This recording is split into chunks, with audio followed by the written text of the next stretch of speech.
안녕하세요, 장혜석입니다. 이번 시간은 지난 시간에 이어서 용산 국제업무지구 개발 계획에 따라서 주변의 재개발 등이 어떻게 진행되고 있는지 좀 더 자세하게 알아보는 시간입니다. 요 용산 국제업무지구로 둘러싼 곳에 개발이 가능한 곳을 이 지도를 보면서 제 설명을 들으시면 좀 이해가 이제 좀 잘 되실 것 같아요. 1번이 용산 전자상가죠. 예, 이게 재개발을 한다고 합니다.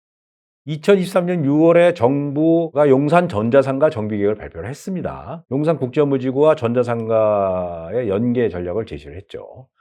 2024년 1월에 용산구 지구단위 계획 결정 변경안 주민 연락 공고를 했습니다. 그래서 변경안의 이제 핵심 내용을 보면은 전체 14만 8,844제곱미터를 11개 특별계획구역으로 나눠서 사업 주체 여건에 따라 사업 방식을 선택할 수 있도록 했습니다. 특별계획구역 건축 허가 또는 도시정비형 재개발. 용산 전자상가 일대를 인공지능 정보통신기술 기반의 신산업 육성을 위한 메타밸리로 구축하고 주거용 건축을 허용하겠다. 그래서 용적률의 50% 이하를 주거용으로 짓게 되면 직주 혼합을 이제 실현한다는 거죠. 인센티브 적용을 하게 되면 용적률을 최대 1000% 이상까지 허용할 수 있다. 디자인 특화나 개방형 녹지 확보를 통해 청파로를 중심으로 남측 120m, 북측 100m의 기준 높이를 유연하게 완화해 주겠다. 나진상가, 전자랜드, 원효상가, 선인상가 중 개인이 거래할 수 있는 물건은 원효, 선인상가입니다. 예. 시세는 대지집은 평당 3억 원 정도 이렇게 보여집니다. 네이버에 매물이 이제 하나 올라가 있는데요. 일반 상가가 지금 지분이 1.12평이고요. 건물이 이제 9제곱미터인데 매매가가 4억입니다. 보증금은 500만 원에서 월세 40만 원 이렇게 나오는 거죠. 예. 사진 보시면은 용산 전자상가죠. 예. 그리고 용산 전자상가가 재개발됐을 때 조감도입니다. 예. 용산 정비창 전면 제1구역입니다. 도시정비형 재개발이죠. 과거에는 도시환경정비사업이라고 했죠. 역세권 부도심을 개발하는 건데 용산구 한강로 3가 40에서 641번지 일대입니다. 7만 1,901제곱미터. 조합원은 442명이고요. 토지거래 허가구역입니다. 현재. 2, 3정 및 준주거, 일반 상업지역이 혼재되어 있습니다. 준주거 지역 및 상업지역으로 종상향할 계획이고 있습니다. 2018년 4월에 구역 지정됐고요. 2021년 8월에 조합 설립 인가가 됐고요. 지금 현재 건축 심의 및 시공사 선정 준비 중입니다. 2024년 1월에 조합원 설명회를 했다고 해요. 용적률은 800%, 36층 777세대 공급 계획인데 현재 정비계획 변경을 위한 동의서를 진구 중에 있어요. 그래서 변경안이 통과되면 39층 1340세대로 공급세대가 증가한다고 그래요.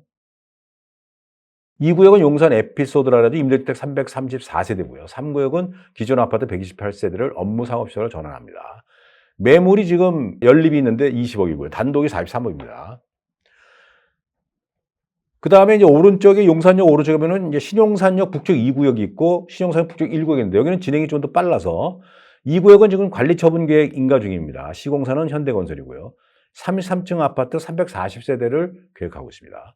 북측 1구역은 지금 2023년 말에 사업 시행가가 났어요. 그래서 38층 324세대가 예정되어 있습니다. 남영동 업무지구 제1구역 보겠습니다. 맞은편은 제1구역인데 제1구역은 아직 지금 답보 상태고요. 2구역이 좀 빠른데 용산구 가로동 91번지 일대입니다. 17,658제곱미터. 2010년 12월에 용산 지구단위 계획구역 남영동 업무지구 특별계획구역으로 최초 결정이 됐습니다. 2020년 3월에 남영동 업무지구 제2구역 도시정비형 재개발 사업 주민 제안이 됐고요. 2020년 5월에 주민 공람 공고가 났습니다. 과거에 6개 남영동 업무지구 특별계획으로 묶여있던 구역들 중 2, 3구역이 합쳐져서 2022년 5월에 남영동 업무지구 2구역 도시정비형 재개발 사업으로 구역 지정됐고요. 정비계획이 발표가 됐습니다. 고시가 됐죠. 2023년에 조합 설립됐고 2024년에 시공사를 이제 선정한다고 합니다. 기존 이정주거에서 일반 상업지로 종상향, 업무시설 및 오피스텔 한동, 공공청사 한동, 공동주택 3개 동 565세대를 공급할 계획입니다. 네이버 매물이 지금 하나가 더 올랐네요. 상가주택입니다. 매매가가 15억이고 기보증금은 5천만 원에 월 510만 원이네요. 자, 원효로 3가 신창동 재개발 추진구역 보겠습니다. 바로 국제무지구 뒤편에 있어서 가장 그 특혜를 많이 받는 곳인데, 국제무지구 맞은편으로 뛰어난 입지로 국제무지구 개발 시 최대 수혜지구로 평가받으며 소액 재개발 투자자로 관심을 받고 있습니다. 가칭 1, 2구역으로 나뉘어 각각 재개발 추진했으나 시너지 효과 큰 통합 재개발을 선호하는 목소리도 적지 않은 상황입니다. 가칭 1구역이 오른쪽인데 2021년 신석통합기획 서울시 최종 후보지에 올라서나 탈락했고요. 2022년 8월에 공공재개발 공모에서 탈락했습니다. 2구역은 그 신석통합기획 했는데 공모에서 탈락했어요. 노후주택가임에도 재개발 공모에서 탈락한 것을 놓고 국제업무지구 개발과 연계해 재개발 진행할 수 있다는 전망도 있어요. 1구역은 2024년 2월 현재 3개 주체가 신석통합기획, 1, 2구역 통합 재개발 등을 내세우며 각각 동의서를 진거하고 있습니다. 2024년 현재 다세대 지분 평당 매매가는 1에서 1.2억 정도. 거래는 뜸해요.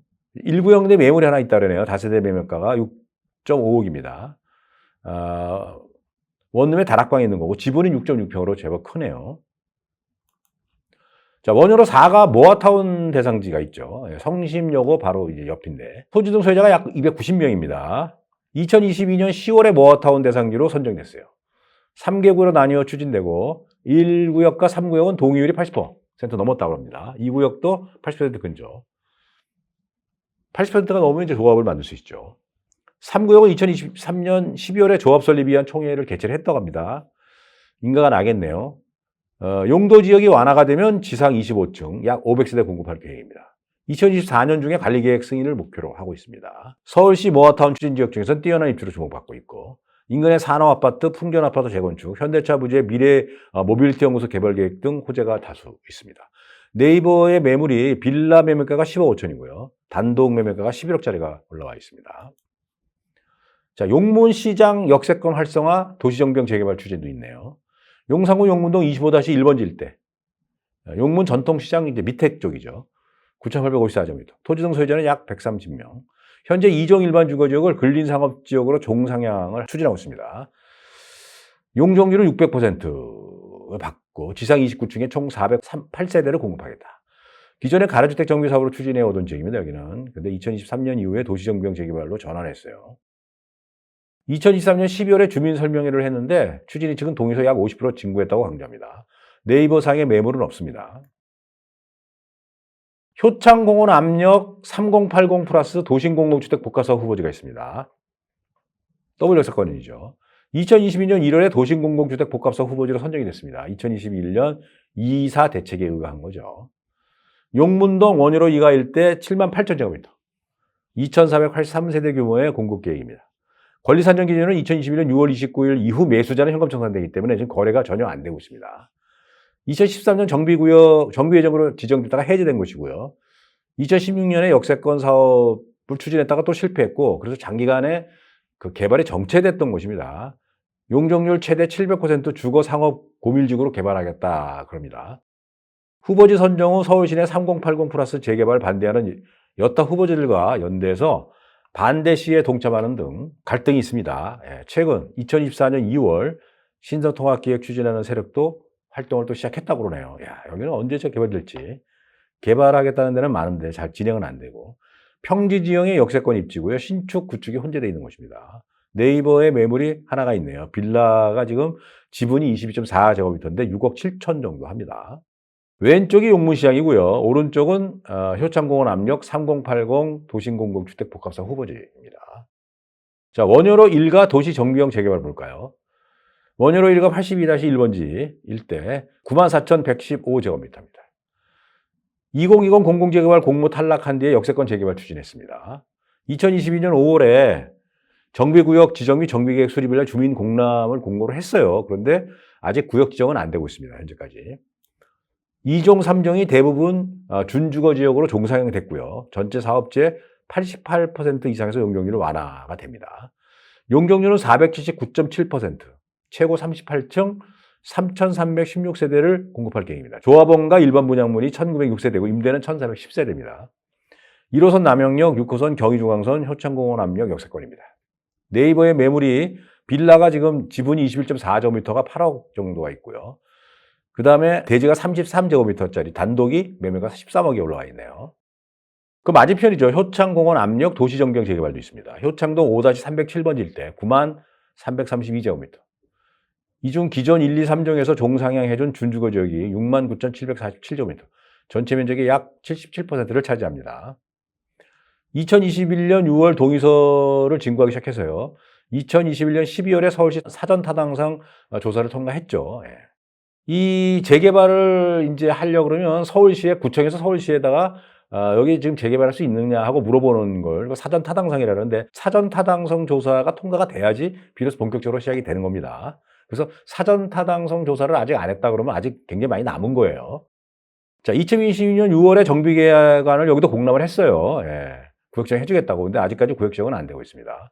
용적률이 438.91%가 적용이 돼요. 최고 35층 3,342세대입니다. 임대가 1,404세대.